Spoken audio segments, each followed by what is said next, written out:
नमस्कार मित्रांनो. मागच्या लेक्चरमध्ये आपण महाराष्ट्राचं जॉग्रफीचं जे टॉपिक बघितलेलं होतं त्याच्यामध्ये साधारणपणे आपण प्राकृतिक महाराष्ट्राचा जो काही भाग होता तो बघितलेला होता. या दुसऱ्या सेशनमध्ये जॉग्रफीच्या दुसऱ्या सेशनमध्ये आपण महाराष्ट्रातील जे खडक आहेत त्या खडकांचं साधारणपणे हे खडक जर बघितलं गेलं तर महाराष्ट्रातीलच फक्त म्हणता येईल असं नाही आहे, तर ते भारतातील पण काही खडक आहे. तर त्या खडकांचा प्रमुख खडकांची निर्मिती कोणत्या कालखंडामध्ये झालेली आहे आणि ते खडक जर बघितले गेले तर त्याचं वैशिष्ट्य कोणते कोणते असणार आहे आणि ते खडक ते कोणते कोणते महाराष्ट्राच्या आणि देशाच्या भागामध्ये तुम्हाला ते दिसतील, आढळून येतील आणि त्यांचे आर्थिक महत्त्व काय आहे हा भाग आपण आजच्या या लेक्चरमध्ये बघणार आहोत. तर मग आज आपण आता या कंबाईनच्या या दुसऱ्या जॉग्रफीच्या दुसऱ्या लेक्चरला आपण स्टार्ट करतो आहे. तर साधारणपणे महाराष्ट्राचा भूगोल जो आहे खडक ह्या टॉपिकवर पण एखादा क्वेश्चन्स वगैरे जो ना तो विचारला जाऊ शकतो आणि हा जो क्वेश्चन जो विचारला जाऊ शकतो कंबाईनला स्पेसिफिकली तो महाराष्ट्रामध्ये कोणत्या कालखंडामध्ये किंवा महाराष्ट्रामध्ये कोणत्या प्रकारचा कुठे खडक आढळतो, त्याचं वैशिष्ट्य काय वगैरे अशा प्रकारचा प्रश्न विचारले गेलेले आहेत आणि जाऊ शकतो तसं. ठीक आहे. आता प्रामुख्याने जर तुम्ही बघितलं गेलं तर साधारणपणे इंडियामध्ये पहिले मी एक्सप्लेन करतो की इंडियामध्ये कोणत्या प्रकारचे खडक जे ना ते कुठे काय आढळतात. थोडंसं हा भारताचा मॅप आहे. हे पॉलिटिकल मॅपमध्ये जर बघितलं गेलं तर खाली थोडंसं ते खडकांचं प्रकार दिले गेलेले आहेत ते तुम्हाला बारीक अक्षरामध्ये दिसणार नाही, मी वाचून सांगतो. आर्कियन खडक आहे, विद्यान खडक आहे, डेक्कन ट्रॅपचा खडक आहे, अलिवेल खडक आहे, मेझोझोईक आहे, कडप्पा आहे, पॅलेझोईक आहे, टर्शरी आणि गोंडवाना असे खडकांचे साधारणपणे प्रकार येतात. आता ते प्रकार म्हणण्यापेक्षा काय आहे की त्यांची ते कोणत्या कालखंडामध्ये निर्मिती झालेली आहे ना त्याच्यावरनं ते खडक जे आता त्यांची नावं ती तशी पडली गेलेली आहेत. तर आपण यांची माहिती थोडंसं बघूयात. आता यामध्ये जर बघायचं ठरलं तर कोणता खडक असा आहे की त्याची पहिली निर्मिती भारतामध्ये झालेली आहे. तसं कोणत्या खडकाची निर्मिती भारतामध्ये पहिली झालेली आहे तर भारतामध्ये मित्रांनो आर्कियन प्रकारचा जो खडक आहे ना तर ते आर्कियन प्रकारच्या खडकाची निर्मिती भारतामध्ये पहिल्यांदा झालेली आहे. इथून जर आपण कालखंड जर मोजला तर साधारणपणे 4000 वर्षापूर्वी या खडकाची निर्मिती झालेली आहे. ओके. आणि हा आर्कियन टाईपचा जो खडक आहे तर साधारणपणे तुम्हाला तो भारतामध्ये कुठे कुठे आढळेल बघा.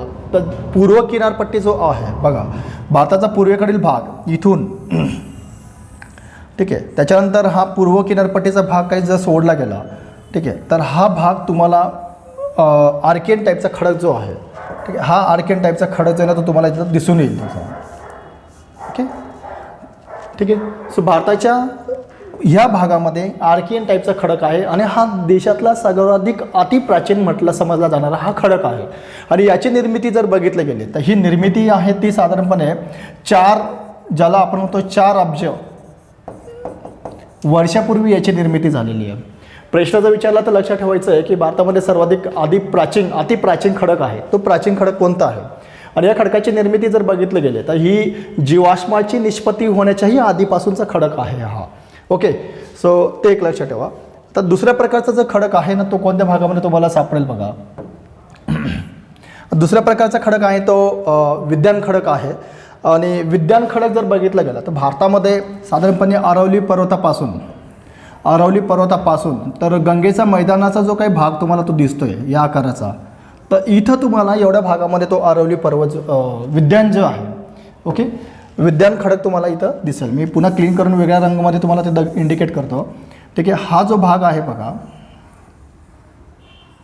हा रेड कलरचा जेवढा भाग मी इंडिकेट करतोय हा विद्यान प्रकारचा खडक तुम्हाला तो दिसेल आणि त्यालाच आपण म्हणतो विद्यान भाग जर बघितला गेला या ठिकाणी तुम्हाला अरावली पर्वत दिसेल. अरावली पर्वतापासून तर साधारणपणे गंगेच्या मैदानाला लगत असलेला मैदानावर असलेला हा जो भाग आहे, ठीक आहे, हा तुमचा विद्यान प्रकारचा खडक आहे. ठीक आहे.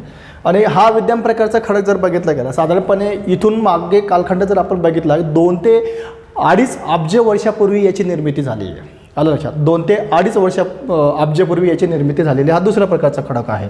आलं लक्षात. तर पहिला आपण बघितला गेला होता तो आर्कियन टाईपचा खडक हा एकदमच अतिप्राचीन आहे. दुसरा टाईपचा खडक आहे तो जर बघितला गेला तो विद्यान खडक आहे आणि विद्यान खडकाची निर्मिती मी तुम्हाला बोललो की 2 ते 2.5 अब्ज वर्षापूर्वी त्याची निर्मिती झालेली आहे. तिसरा प्रकारचा खडक जर बघितला गेला तर हा डेक्कन ट्रॅपचा खडक आहे. तिसरा डेक्कन ट्रॅप मित्रांनो महाराष्ट्र कर्नाटक जो आहे तो भाग तुम्हाला त्या ठिकाणी ते दिसणार आहे. डेक्कन जो खडक आहे ना तो बघा इंडिकेट तुम्हाला कुठे दिसेल बघा, अगदी मध्य प्रदेशचा काही भाग, महाराष्ट्र संपूर्ण, ठीक आहे, त्याच्यानंतर छत्तीसगड झारखंडचा काही भाग वगैरे, तर या भागामध्ये तुम्हाला जेवढा भाग मी इंडिकेट करतो त्या भागामध्ये तुम्हाला डेक्कन प्रकारचा खडक दिसणार आहे. आलं लक्षात. सो हा डेक्कन प्रकारचा खडक जर बघितला गेला तर साधारणपणे महाराष्ट्रामध्ये भारत ज्यावेळेला युनियन आयलँड होता, हा आयलँड जर बघितला गेला, आज आपण म्हणतो की भारताची ज्यावेळीची स्थिती होती त्या वर्षापूर्वीची, म्हणजे साधारणपणे आपण ज्याला म्हणतो की 1 अब्ज वर्षापूर्वीची जी काय भारताची स्थिती होती, 1600 अब्ज वर्षापूर्वीची, ती स्थिती भारताचं स्थान हे आपण ज्याला म्हणतो की इंडियन ओशन जो आहे, म्हणजे इक्वेटरच्याही खाली रियुनियन एक आयलँड आहे, त्या आयलँडवर भारताचं स्थिरीकरण होतं. आणि त्या रियुनियन आयलँडचं म्हणजे असं होतं की ज्वालामुखीचा तो एक हॉटस्पॉट होता आणि तिथं भारताची प्लेट ज्याला आपण म्हणतो भूपट्ट त्या ठिकाणी असताना, आलं लक्षात, त्याच्यानंतर कालखंडानंतर भारताचा भूपट्ट हा उत्तरेकडे वहन होत आलं. पण रियुनियन आयलँडजवळ असताना त्यावेळेला मात्र ज्वालामुखीचा कंटिन्युअस उद्रेक होत राहिला आणि हा उद्रेक झाल्यामुळे डेक्कन प्लॅटो जो आहे, ज्याला आपण म्हणतो डेक्कन ट्रॅप आणि डेक्कन प्रकारचा जो खडक आहे, या ठिकाणी बसाल्ट जास्त सापडतो तुम्हाला, तो खडक तुम्हाला या ठिकाणी दिसणार आहे. आलं लक्षात. हा भाग मी जो इंडिकेट करतोय तो भाग त्या ठिकाणी तो असणार आहे. ओके. त्याच्यानंतरचा तुम्हाला एक कडप्पा प्रकारचा खडक आहे बघा. कडप्पा प्रकारचा खडक जर बघितला गेला तो मी ब्लॅक कलरमध्ये इंडिकेट करतो, कडप्पा प्रकारचा खडक. आणि हा कडप्पा प्रकारचा खडक आहे तो तुम्हाला दिसून येणार आहे साधारणपणे हा बघा, हा भाग. ओके.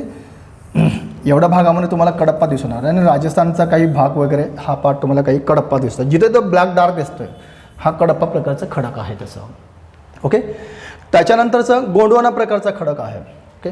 सो गोंडवाना प्रकारचा खडक जर बघितला गेला तर साधारणपणे तुम्हाला ज्याला आपण म्हणतो की इथं मी एक व्हाईट कलरमध्ये तो इंडिकेट करून दाखवतो तुम्हाला. आणि हा व्हाईट कलरमध्ये गोंडवाना प्रकारचा खडक तुम्हाला दिसेल. हा बघा, हा एवढा भाग, ठीक आहे. त्याच्यानंतर हा एवढा भाग, ओके, आणि हा एवढा भाग, हा गोंडवाना प्रकारचा खडक तुम्हाला तो दिसेल तसा. ओके. आणि अजून एक धारवाड प्रकारचा खडक आहे ज्याची साधारणपणे 2 ते 2.5 वर्ष अब्ज वर्षापूर्वीची त्याची निर्मिती झालेली आहे, धारवाड प्रकारचा खडक. ठीक आहे. तो सुद्धा तुम्हाला त्या ठिकाणी जो आहे तो तुम्हाला महाराष्ट्रामध्ये पण दिसेल आणि भारतामध्ये पण दिसेल. गोंडवाना खडक आहे ना, गोंडवाना खडकाची निर्मिती ही 350 लाख वर्षापूर्वी निर्मिती झालेली आहे. 350 वर्ष, 350 लक्ष वर्षापूर्वी निर्मिती झालेली आहे. ओके. आणि गोंडवाना खडक जर बघितला गेला तर त्याला द्रविडियन पण म्हटलं, कॉर्बेनिफेरस पण खडक असं म्हटलं जातं. ओके. तर साधारणपणे भारतामध्ये तुम्हाला इतके प्रकारचे जे खडक आहेत ते तुम्हाला दिसून येतील. आणि हा जो वरचा जो खडक आहे तो अलिवल प्रकारचा खडक आहे. ओके. तो गंगेचं मैदान जे आहे आपण ज्याला म्हणतो नदीचा पात्र ज्या ठिकाणी असेल त्या ठिकाणी तो भाग तुम्हाला तो दिसणार आहे. हे झालं भारतामध्ये बघा. ओके. हे झाले भारतामध्ये. आता आपण महाराष्ट्रामध्ये कोणत्या प्रकारचे खडक, त्यांची निर्मिती, ओके, ते आता आपण थोडंसं बघूया. इथं कंबाईन परीक्षेला महाराष्ट्राच्या संदर्भामधले खडकांची माहिती जास्त विचारली जाते. ओके. तर त्यातला पहिला खडक मी ज्यावेळेला तुम्हाला सांगितला होता आरकेएम प्रकारचा खडक, आणि या आरकेएम प्रकारचा जो खडक आहे त्याची निर्मिती 4 अब्ज वर्षापूर्वी निर्मिती झालेली आहे. ओके. 4 अब्ज वर्षापूर्वी त्याची निर्मिती झालेली आहे. आणि हा जो खडक आहे बघा, हा जो खडक आहे या खडकाचं साधारणपणे तुम्हाला जर बघितलं गेलं वैशिष्ट्य काय काय आहेत बघा. आपण प्रत्येक खडकाचं काय बघणार आहोत, वैशिष्ट्य काय आहे, त्या खडकाचं ठिकाण, ते कुठे कुठे महाराष्ट्रामध्ये आढळतात आणि त्या खडकाचे महत्त्व काय आहे, असं प्रत्येक खडकाचं आपण माहिती थोडंसं बघून घेऊयात. पहिला जो खडक आहे ना, आर्कियन कालखंडामध्ये सापडलेला जो खडक आहे त्याची निर्मिती 4 अब्ज वर्षापूर्वी झालेली आहे. आणि त्याचे जे वैशिष्ट्य बघितलं गेले, हा आर्कियन प्रकारचा खडक हा देशातला अतिप्राचीन खडक असा समजला जातो. आणि हा खडकाचं जर बघितलं गेले या ठिकाणी तुम्हाला कोणत्याही प्रकारचा जीवाश्म तुम्हाला आढळून येणार नाही. आता जीवाश्म आढळून न येण्याचं कारण असं आहे की हा खडक ज्या कालखंडामध्ये निर्माण झालेला आहे त्या कालखंडामध्ये कुठल्याही प्रकारची जीवसृष्टी ही त्यावेळी अस्तित्वात नव्हती, निर्माण झालेली नव्हती. त्याच्यामुळे या खडकामध्ये तुम्हाला कुठल्या प्रकारचा जीवाश्म सापडणार नाही. जीवाश्म म्हणजे काय, तर जे मेलेले प्राणी आणि वनस्पती जे आहे यांच्यापासून, वनस्पतींपासून जे काही आपण अंश वगैरे सापडतात वगैरे त्याला आपण जीवाश्म वगैरे म्हणत असतो. आलं लक्षात. त्याच्यानंतर हा आर्कियन प्रकारचा खडक म्हणजे पायाभूत खडक आहे. म्हणजे ज्याला आपण म्हणतो इतर खडकांची जी निर्मिती आहे ना, ते अग्निजन्य असेल किंवा ते रूपांतरित खडक असेल, या खडकापासून त्याची निर्मिती होत असते. उदाहरणार्थ सर्वात जास्त या खडकापासून रूपांतरित खडकाची निर्मिती झालेली आहे, ते भूगर्भाच्या खाली. ठीक आहे. म्हणजे पायाभूत खडक म्हटलं जातं. पायाभूत का म्हटलं जातं, कारण या खडकापासून दुसऱ्या खडकाची निर्मिती होत असते. रूपांतरित खडक हा महत्त्वाचा प्रकार त्यामध्ये आढळून येतो तसं. ठीक आहे. आता या खडकापासून कोणते खडक तुम्हाला बघितलं गेलं तर सापडतील? अग्निजन्य खडक आहे. अग्निजन्य खडक ज्याला आपण म्हणतो ग्रेनाइट एक आहे. ठीक आहे. बसाल्ट या ठिकाणी सापडणार नाही, कारण तो पृथ्वीच्या पृष्ठभागाच्या खाली सापडणार, तुम्हाला वरती सापडणार नाही. आर्कियन प्रकारचा खडक. दुसऱ्या प्रकारचा खडक हा रूपांतरित खडक आहे. आणि हा रूपांतरित खडकामध्ये कोणते सापडणार? मग नीट आणि शिस्ट हे खडक तुम्हाला तिथे सापडतील. तसं महाराष्ट्रामध्ये असे कोणते ठिकाण आहेत आर्कियन प्रकारचा खडक तुम्हाला सापडेल? बघा, पूर्व महाराष्ट्रामध्ये कुठे सापडणार तुम्हाला? तर साधारणपणे जर बघितलं गेलं तर भंडारा एक आहे, गोंदिया एक आहे, चंद्रपूर आहे.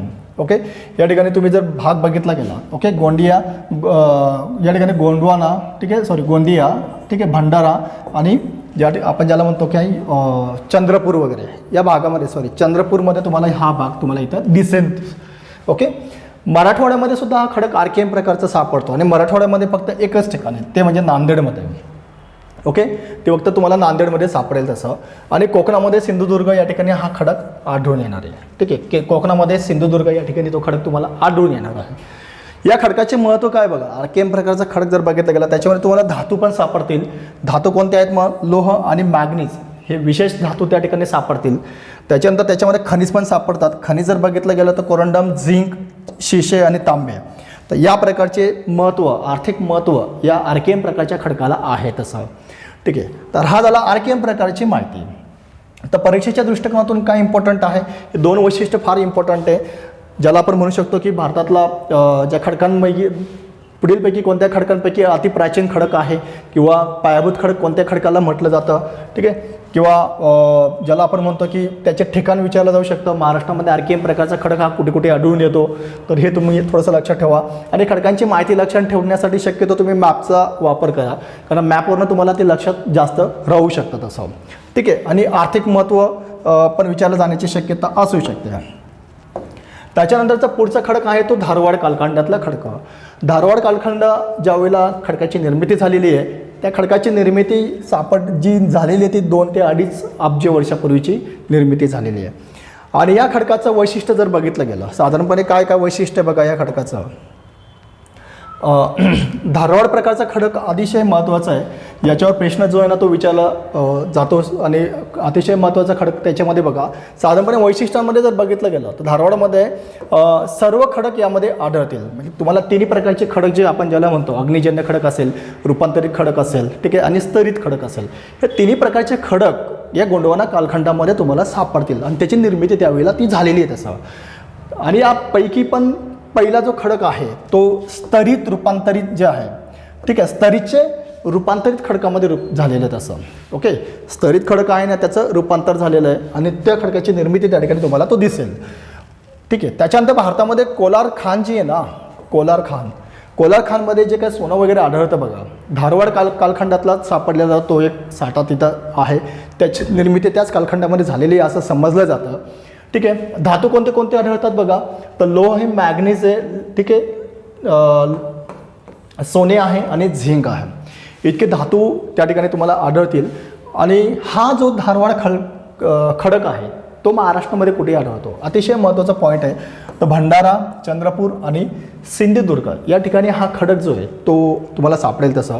बघा, कोकणामध्ये सिंधुदुर्ग अतिशय महत्त्वाचं एक लोकेशन आहे की ज्या ठिकाणी बऱ्याच प्रकारचं जे काही खडक किंवा ज्याला आपण म्हणतो की नैसर्गिक स्रोत आहे त्या ठिकाणी ते सापडतात असं. ओके, तर सिंधुदुर्गमध्ये पण धारवाड तुम्हाला सापडेल तसं. ओके, त्याच्यानंतर चंद्रपूरमध्ये पण तो सापडेल तसा. ओके, आणि त्याच्यानंतर आपण ज्याला म्हणतो की भंडारामध्ये पण तो जो आहे आपण धारवाड कालखंडातला जो खडक आहे तो सापडणार तसं. ओके, त्याच्यानंतरचा पुढचा पॉईंट जर बघितला गेला, पुढच्या प्रकारचं खडक कडप्पा कालखंडात निर्माण झालेलं खडक. कडप्पा कालखंडातले निर्माण झालेलं खडक. कोणते कोणते खडक आहेत बघा कडप्पा, तर त्याच्यामध्ये जर बघितलं गेलं या कालखंडाचं जर बघितलं गेलं 1400 ते 1610 लक्ष वर्षापूर्वी निर्माण झालेले खडकांची या ठिकाणी तुम्हाला दिसेल माहिती तसं. आता या 1400 ते 1610 लक्ष वर्षापूर्वी निर्माण झालेल्या खडकांपैकी जो आपण ज्याला म्हणतोय कडप्पा हा कडप्पा, या कडप्पा खडकाची माहिती काय काय महत्त्वाची आहे बघा. तर हा पुराणा खडकाचा भाग आहे असं म्हटलं जातं. पुराणा खडकाचा भाग आहे असं एक म्हटलं जातं. ठीक आहे, आणि दुसरी गोष्ट असं आहे की या कडप्पा कालखंडामध्ये जर बघितलं गेलं तर जीवाश्म नसतो, जीवाश्माची शक्यता या ठिकाणी तुम्हाला फारशी दिसणार नाही आहे. ठीक आहे. आणि तिसरी गोष्ट असं जर बघितलं गेलं तर स्तरीचे रूपांतरित झालेले कोणते खडक आहे ना या कालखंडात दिसतील, तर एक शेल आहे, स्टेट आहे आणि मायका आहे. ठीक आहे. त्याच्यानंतर स्तरित खडक कोणते कोणते आढळतील, तर पंकाश्मय, चुनखडी आहे, वालुकाश्मय हा एक खडक या ठिकाणी तुम्हाला दिसेल. आणि रूपांतरित खडकामध्ये तुम्हाला कार्झाईट दिसणार आहे बघा, कार्झाईट, तो अतिशय टणक असणारा कार्झाईट. ठीक आहे. आणि हे हा कडप्पा कालखंडातला निर्माण झालेले खडक हे कोणत्या ठिकाणी तुम्हाला सापडणार आहे, तर पूर्व महाराष्ट्रामध्ये जर बघितलं गेलं तर यवतमाळ एक आहे आणि चंद्रपूर आहे. ठीक आहे.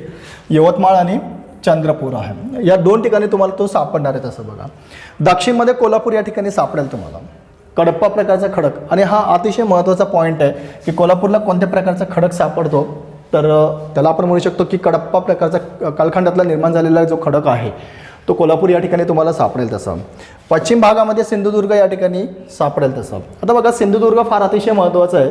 आपण आरकेएम प्रकारचा खडक बघितला. ठीक आहे. त्याच्यानंतर आपण दुसरा प्रकारचा जो खडक आहे तो बघितला धारवाड. आणि हा कडप्पा प्रकारचा खडक हा सिंधुदुर्गमध्ये सुद्धा सापडतो, म्हणून सिंधुदुर्ग अतिशय महत्त्वाचा आहे. तर प्रश्नामध्ये ऑप्शन जर असेल तर शक्यतो याचं उत्तर हे असू शकेल, तुम्ही असं गृहीत धरायचं आहे. ठीक आहे. त्याच्यानंतरचं बघा विंध्यन कालखंडामध्ये निर्माण झालेले खडक कोणते कोणते, विंध्यन कालखंडामध्ये निर्माण झालेले खडक कोणते कोणते बघा. विंध्यन कालखंडामध्ये निर्माण झालेले खडक जर बघितलं गेलं तर साधारणपणे हे 1300 ते 600 दशलक्ष वर्षापूर्वी निर्माण झालेले खडक आहे. 1300 तर 600 दशलक्ष वर्षापूर्वी निर्माण झालेले खडक आहे. याचे वैशिष्ट्य जर बघितलं गेलं ना तर साधारणपणे हा खडक जर बघितला गेला तर विंध्य पर्वत जे आहे असं म्हटलं जातं की विंध्य पर्वत जे आहे ना त्या ठिकाणी तो सापडण्याची शक्यता वर्तवली गेलेली आहे. मी मागच्या वेळेला तुम्हाला मी बोललो होतो की भारताचा नकाशा ज्यावेळेला मी दाखवत होतो त्यावेळेला विंध्य पर्वत मी तुम्हाला दाखवलेला होता. ठीक आहे. पुन्हा मी एकदा रिपीट करतो, विंध्य पर्वत कोणत्या ठिकाणी आहे असं.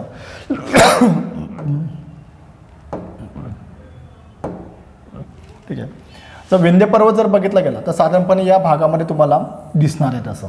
आणि त्याचं जर बघितलं गेलं तर हा खडक जर बघितला गेला तर तो इथं दिसतोय, इथं दाखवला जातोय असा एक अंदाज आहे. विंध्यन प्रकारचा खडक. ओके. त्याच्यानंतरचा पुढचा पॉईंट बघा.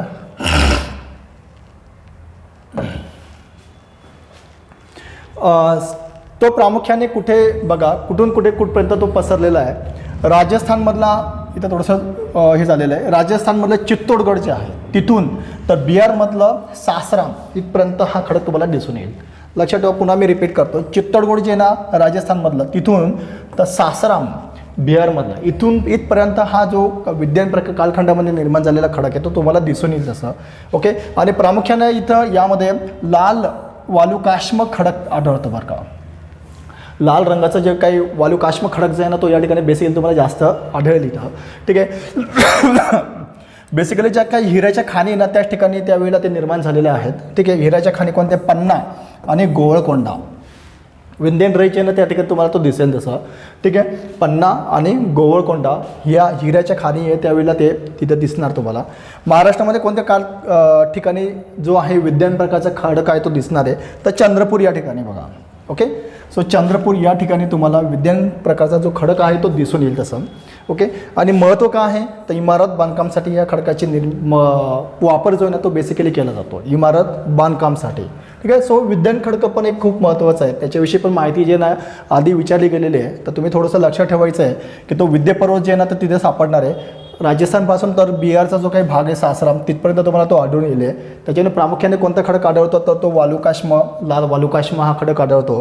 ठीक आहे. आणि महाराष्ट्रामध्ये जर बघितलं गेलं तर चंद्रपूर या ठिकाणी तो विंध्यन प्रकारचा खडक आहे ना तो तुम्हाला सापडेल तसं. ठीक आहे. त्याच्यानंतर गोंडवाना कालखंडातला निर्माण झालेला खडक आणि हा गोंडवाना कालखंडातला खडक जर बघितला गेला तर साधारणपणे तो 350 वर्षापूर्वी याची निर्मिती झालेली आहे. 350 दशलक्ष वर्षापूर्वी बरं का. 350 दशलक्ष वर्षापूर्वी या खडकाची निर्मिती जी आहे ती झालेली आहे.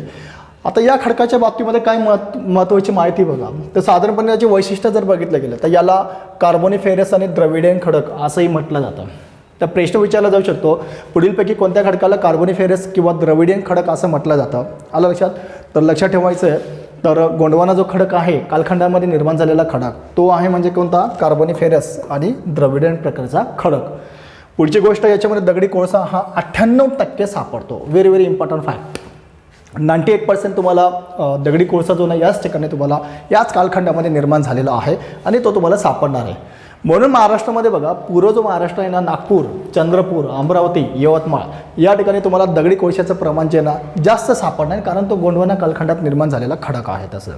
ओके, नागपूर, चंद्रपूर, अमरावती आणि यवतमाळ लक्षात ठेवा. किंवा महाराष्ट्र प्रश्न असाही विचारला जाऊ शकतो एखाद्या महाराष्ट्र शासनाच्या एखाद्या परीक्षेला किंवा कंबाईनला पण प्रश्न विचारला जाऊ शकतो. पुढीलपैकी कोणत्या ठिकाणी ज्याला आपण म्हणतो की गोंडवाना प्रकारचा खडक हा आढळतो.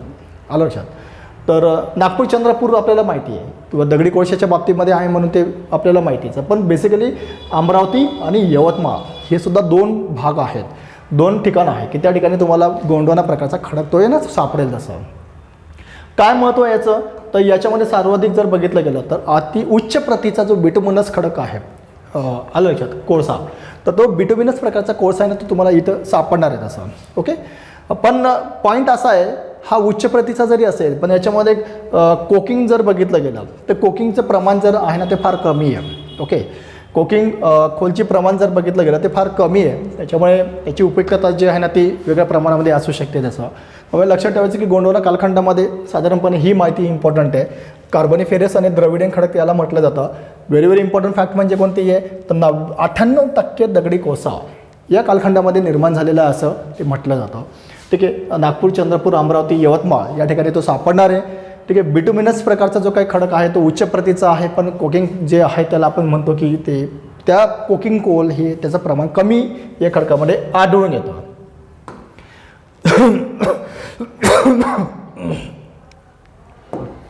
ठीक आहे, आता पुढचा पॉईंट बघा, ज्वालामुखी खडक. ज्वालामुखी खडक, ज्वालामुखी खडक म्हणजे ज्वालामुखीवरनं तो निर्माण झालेला आहे खडक हे नक्की तुमच्या लक्षात आलंच असणार आहे.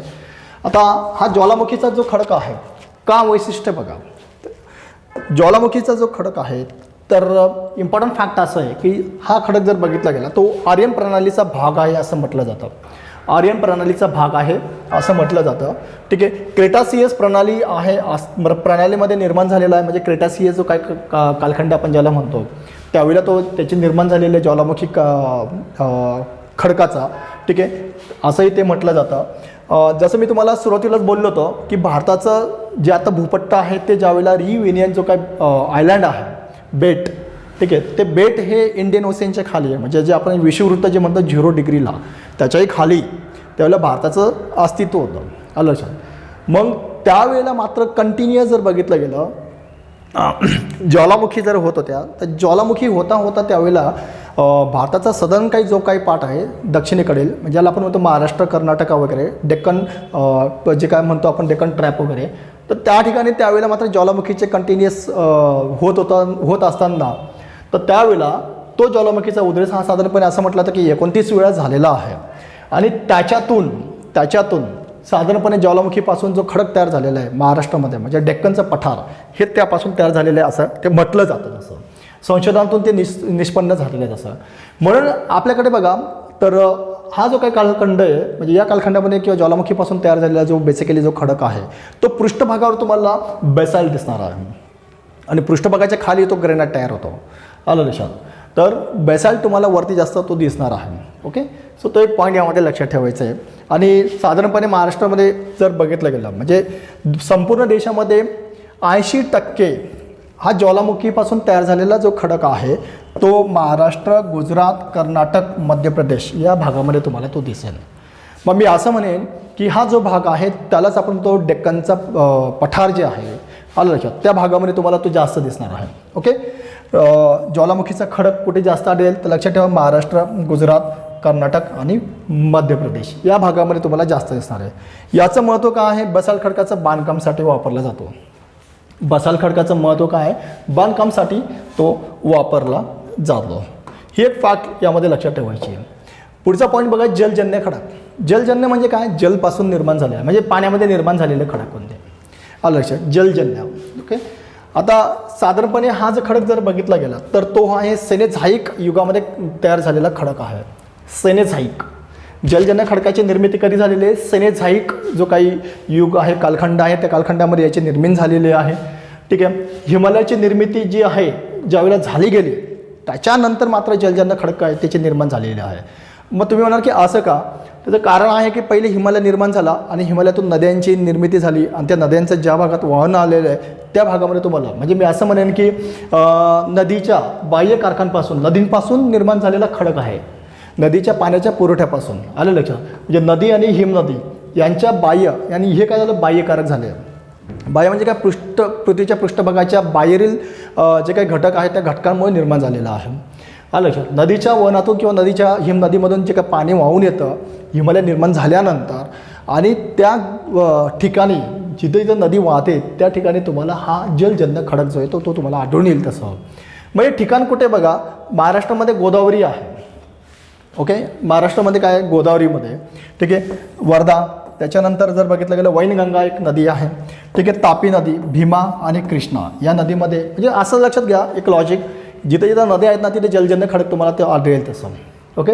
आणि त्याचं महत्त्व काय आहे तर बांधकामसाठी, सिमेंट आणि विटा तयार करण्यासाठी, आणि त्याची जी काही माती आहे ना ती माती शेतासाठी सुद्धा वापरली जाते. कारण त्याची ती मातीमध्ये जर बघितलं गेलं तर साधारणपणे ह्युमस कंटेंट, ज्याला आपण म्हणतो की ती शेतीसाठी उपयुक्त काय आहे की त्याच्यासाठी ते लागणारे जे काही खत वगैरे ते भरपूर असतं, म्हणून ती शेतासाठी ती उपयुक्त आहे असं ते म्हटलं जातं. तर ही झाली जलजन्य खडकाची माहिती.